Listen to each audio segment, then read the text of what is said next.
Hello everybody, I'm Mr. Heath. And I'm Mr. Uyghur. And today we are going to talk to you about some string formatting.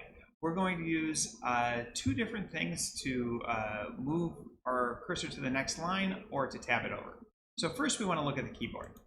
So when we look at the keyboard, if you look on the right-hand side, right above the enter, we put a red square around the button that we're going to use. It's called backslash. We used a forward slash earlier, which is over by the shift and the question mark.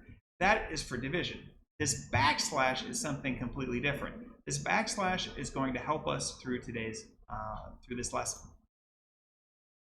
So what we've got here is we've used this in a previous video, and you know, in order to have the user have a little bit of space when we run this, we've added some just spaces after the question mark.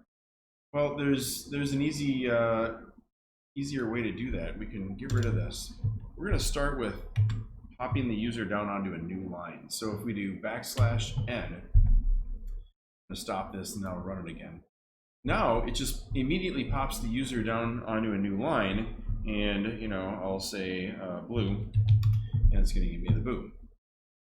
So that's one way we can change where the position of our cursor is. Another thing we can do is change it from backslash n to backslash t.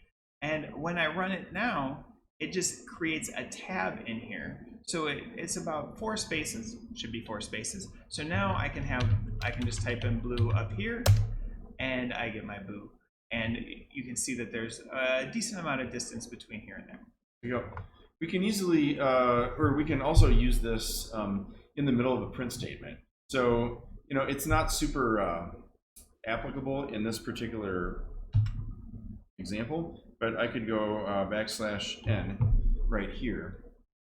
Now when we run this, and if I say purple, it's going to say that's Uyghur's next line, favorite color.